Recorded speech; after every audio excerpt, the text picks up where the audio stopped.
certain that it was indeed he. With a nod, he vanished into the bedroom, whence he emerged in 5 minutes, tweed-suited and respectable as of old.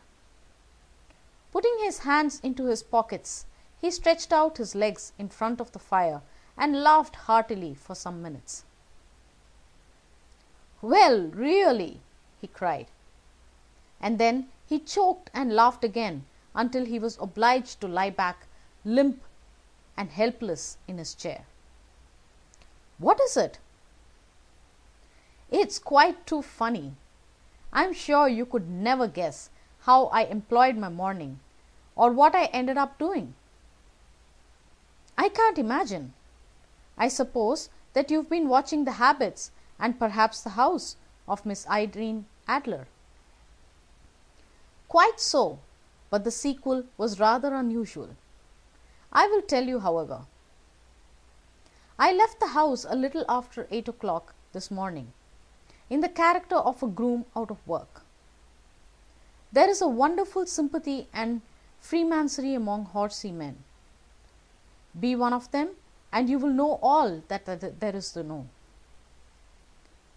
I soon found Briony Lodge. It's a bijou villa with a garden at the back, but built out in front right up to the road, 2 stories. Chubb lock to the door. Large sitting room on the right side, well furnished, with long windows almost to the floor, and those preposterous English windows fasteners which a child could open.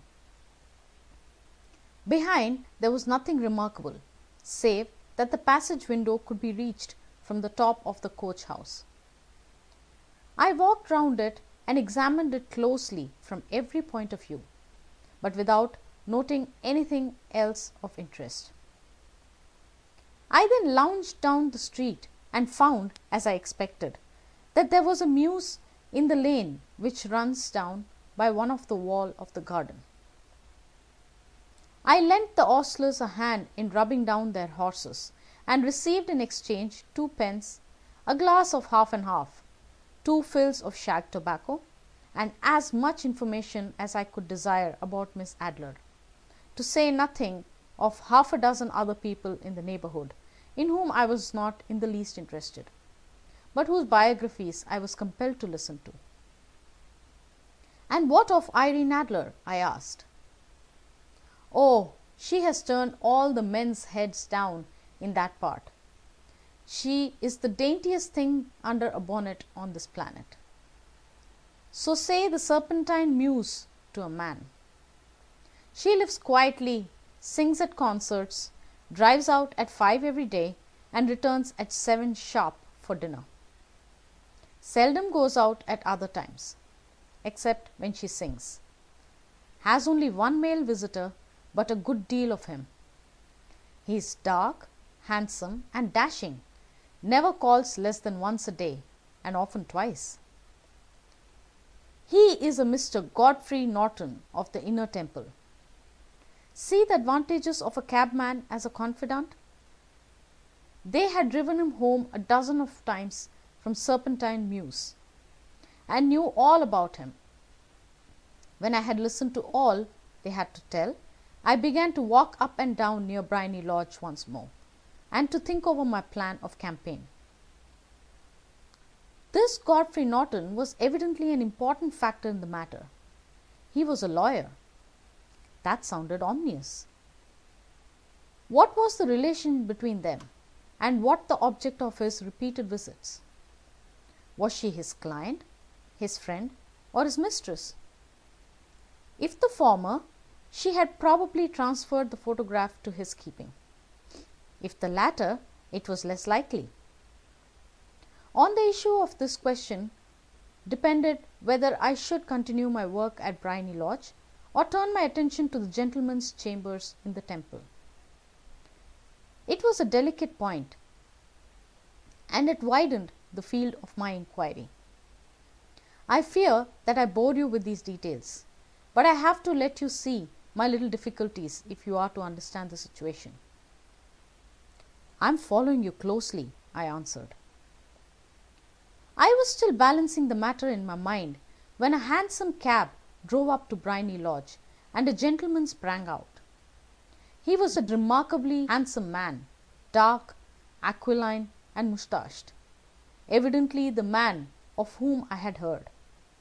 He appeared to be in a great hurry, shouted to the cabman to wait, and brushed past the maid who opened the door with the air of a man who was thoroughly at home. He was in the house for about half an hour, and I could catch glimpses of him in the window of the sitting room, pacing up and down, talking excitedly, and waving his arms. Of her I could see nothing. Presently he emerged, looking even more flurried than before. As he stepped up to the cab, he pulled a golden watch from his pocket and looked at it earnestly. "Drive like the devil," he shouted, "first to Gross and Hankey's in Regent Street, and then to the Church of St. Monica in the Edgware Road. Half a guinea if you do it in 20 minutes.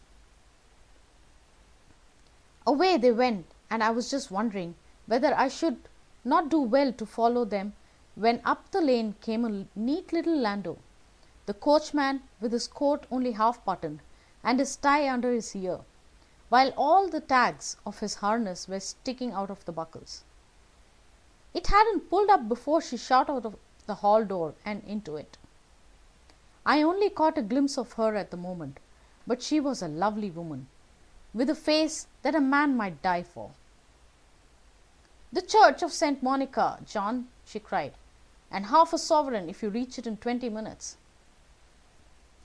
This was quite too good to lose, Watson.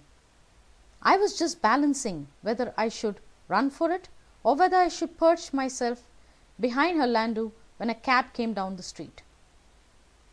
The driver looked twice at such a shabby fare, but I jumped in before he could object. 'The Church of St. Monica,' said I, 'and half a sovereign if you reach it in 20 minutes. It was 25 minutes to 12, and of course it was clear enough what was in the wind. My cabby drove fast. I don't think I ever drove faster, but the others were there before us. The cab and the landau, with their streaming horses, were in front of the door when I arrived. I paid the man and hurried into the church. There was not a soul there save the two of whom I had followed, and a surpliced clergyman, who seemed to be expostulating with them. They were all three standing in a knot in front of the altar. I lounged up the side aisle like any other idler who had dropped into a church. Suddenly, to my surprise, the three at the altar faced round to me, and Godfrey Norton came running as hard as he could towards me. "Thank God!" he cried. "You'll do. Come, come." "What then?" I asked. "Come, man, come. Only 3 minutes, or it won't be legal."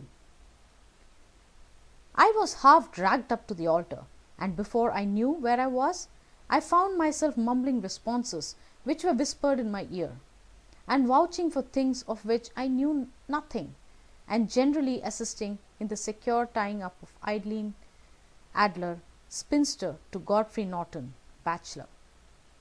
It was all done in an instant, and there was the gentleman thanking me on one side and the lady on the other, while the clergyman beamed in front of me. It was the most preposterous position in which I ever found myself in my life, and it was the thought of it that started me laughing just now. It seems that there had been some informality about their license, that the clergyman absolutely refused to marry them without a witness of some sort, and that was my lucky appearance saved the bridegroom from having to sally out into the streets in search of a best man. The bride gave me a sovereign, and I mean to wear it on my watch chain in memory of the occasion. "This is a very unexpected turn of affairs," said I. "And what then?" Well, I found my plans very seriously menaced. It looked as if the pair might take an immediate departure, and so necessitate very prompt and energetic measures on my part. at the church